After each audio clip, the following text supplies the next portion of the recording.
नमस्कार. आपण ऐकत आहात चैत्राली यमगर लिखित राजवीर मल्होत्रा भाग 19. कर्जतच्या त्या राजनिवास बंगलाच्या हिरवळीवर सकाळचं कोवळं ऊन पडलं होतं. श्रीनिका अजूनही राजवीरच्या मिठीत होती. त्या मिठीत एक अजब शांतता होती जी गेल्या 6 महिन्यात कुठेतरी हरवली होती.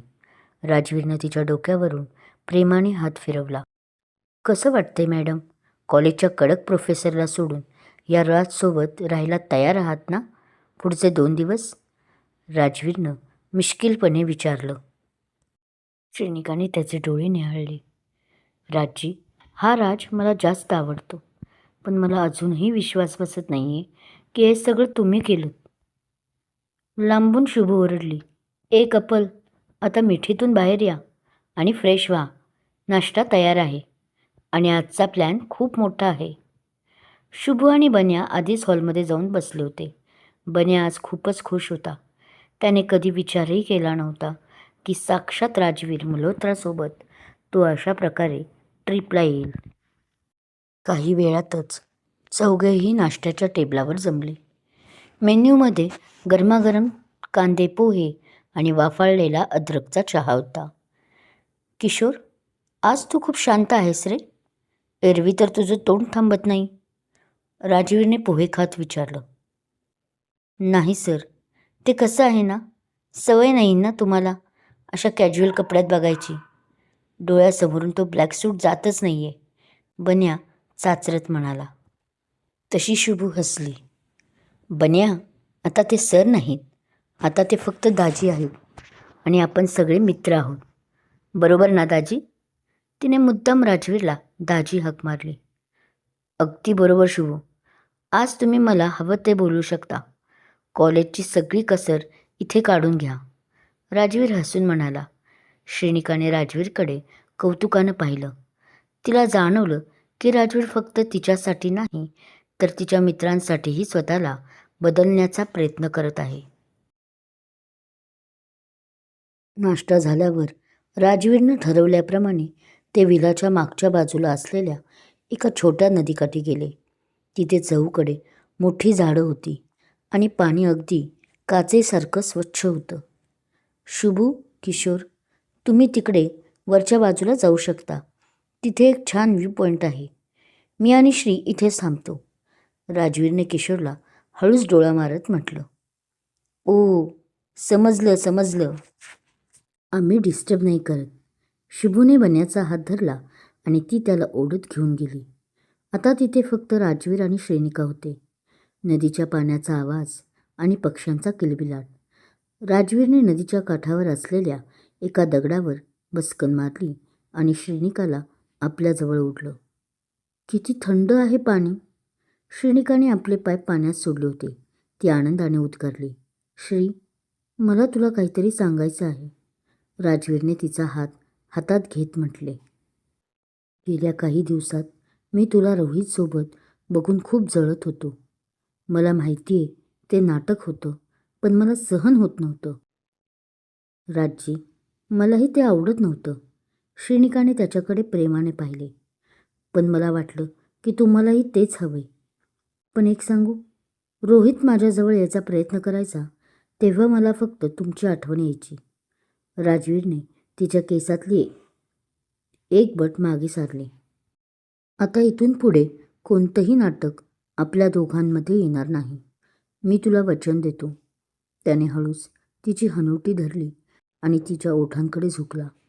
श्रीनिकाने डोळे मिटले. नदीच्या काठावरची ती त्यांची पहिली वहिली केस. तो एकांत त्यांच्या प्रेमाचे साक्षीदार बनले होते. दुसरीकडे डोंगराच्या कड्यावर शुभू आणि बन्या बसले होते. शुभू निसर्ग न्याहाळत होती आणि बन्या सतत तिच्याकडे चोरून बघत होता. शुभ, तुला एक विचारू? बन्याने धाडस करून विचारलं. विचार ना, शुभू म्हणाली. तुला कसं वाटतं, म्हणजे राज आणि श्रीचं नातं बघून? तुला नाही वाटत की आपल्या आयुष्यातही असं कोणीतरी असावं? बन्याचा आवाज थोडा अडखळला. शुभूने त्याच्याकडे पाहिलं आणि हसली. बन्या, तुला जे बोलायचं आहे ते स्पष्ट बोल ना. तू नेहमी असंच फिरवून का बोलतोस? बन्याने एक मोठा श्वास घेतला. शुभ, मला तू आवडतेस. म्हणजे फक्त मैत्री म्हणून नाही, त्यापेक्षा जास्त. मला माहिती आहे तू खूप बोल्ड आहेस आणि मी साधा बन्या, पण मी तुला खूप जपेन ग. शुभ क्षणभर गप्प राहिली. बन्याचं हृदय जोरात धडधडू लागलं. त्याला वाटलं की आता शुभू त्याला ओरडेल, पण शुभूने हळूच आपला हात त्याच्या हातावर ठेवला.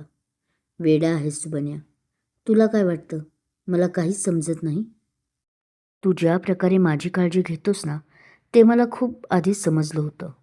आणि हो, मलाही तू आवडतोस. पण आता इथून पुढे अभ्यास आणि करिअरमध्ये मागे पडायचं नाही, समजलं? बन्याच्या चेहऱ्यावर जणू हजारो दिवे लागले. काय? खरंच? येस! तो जागेवरच उड्या मारू लागला. शुभू त्याला बघून पोट धरून हसली. संध्याकाळ झाली तशी राजवीरने विलाच्या टेरेसवर एक सरप्राईज डिनर प्लॅन केलं होतं. तिथे सगळीकडे मोगऱ्यांच्या फुलांची सजावट केली होती. पाऊस नसल्यामुळे आकाश अगदी निरभ्र होतं आणि चांदण्या चमचमत होत्या. राजवीरने काळ्या रंगाचा शर्ट घातला होता, ज्यामध्ये तो कमालीचा हँडसम दिसत होता. श्रेनिका जेव्हा लाल रंगाची साडी नेसून आली, तेव्हा राजवीरची नजर तिच्यावरून हटेना. खरं तर ती साडी त्यानेच तिच्यासाठी घेतली होती, तिच्यावर छान दिसेल म्हणून. पण आता त्याला असं वाटत होतं की ती साडीच जणू त्याच्या बायकोसाठी बनली असावी. काय पाहताय असं? आणि त्याला आपल्याकडे असं टक लावून पाहताना पाहून तिला खूप लाजल्यासारखं वाटत होतं. आज तू खरोखर एखाद्या राणीसारखी दिसतेस. राजवीरने तिचा हात धरून तिला टेबलकडे नेलं. जेवण राजवीरने स्वतःच्या हाताने तिला भरवलं. त्या रात्री त्यांनी खूप गप्पा मारल्या. राजवीरने त्याला वाचवणाऱ्या त्या माणसाच्या मुलीबद्दल, म्हणजे श्रेनिकाबद्दल त्याच्या मनात किती आदर आहे हे सांगितलं. राजी, तुम्ही म्हणताय की तुम्ही मला जपलं, पण खरं सांगू, तुम्ही मला फक्त जपलं नाही, तर मला स्वतःची ओळख करून दिली. तुमच्या भीतीमुळे का होईना, पण मी खंबीर व्हायला शिकले, श्रेनिका भाऊक होऊन म्हणाली. मग त्यांनी मस्त असा डान्स केला. मंद संगीताच्या तालावर राजवीरने तिला कमरेत हात घालून आपल्याजवळ ओढलं. शुभू आणि बन्या खाली बागेत बसून त्यांच्यासाठी गाणी लावत होते. रात्रीचे 12 वाजले होते. चौघेही टेरेसवर गप्पा मारत बसले होते.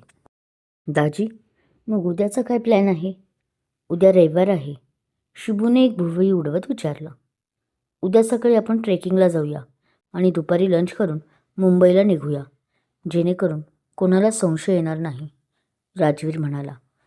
पण त्यांच्या आनंदाला कुणाची तरी नजर लागणार होती. मुंबईत रोहित अस्वस्थ होता. त्याने श्रेनिकाला अनेक फोन लावले होते, पण तिचा फोन बंद येत होता. श्रेनिका गावाला गेली असं शुभू म्हणाले, पण मला काहीतरी गडबड वाटते.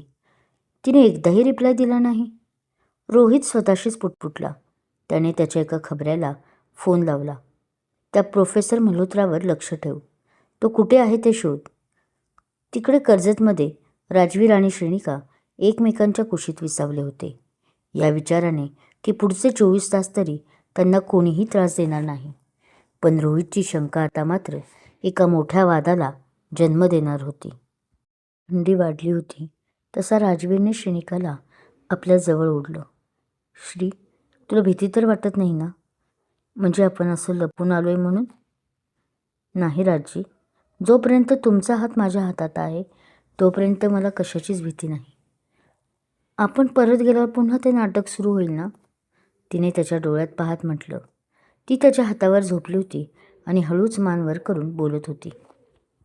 हो, पण आता तुला माहिती आहे की ते नाटक आहे. आता तुला रडायची गरज नाही. आता तू हसत हसत रोहितशी बोलू शकतेस, कारण तुला माहिती की तुझा राज तुझ्यासाठी तिथेच उभा आहे. राजवीरने तिच्या कपाळावर एक दीर्घ चुंबन घेतलं. त्यांच्या आयुष्यातील या 48 तासांमधील पहिले 24 तास अत्यंत सुखद आणि प्रेमाने भरलेले होते. पण उद्याचा दिवस त्यांच्यासाठी काहीतरी वेगळं घेऊन येणार होता. बाकी आजचा भाग कसा वाटला कमेंट करून नक्की सांगा. कथा आवडत असल्यास लाईक करा, शेअर करा आणि हो, अशाच अजून छान कथा ऐकण्यासाठी माझ्या चॅनलला आजच सबस्क्राईब करून ठेवा बरं. धन्यवाद.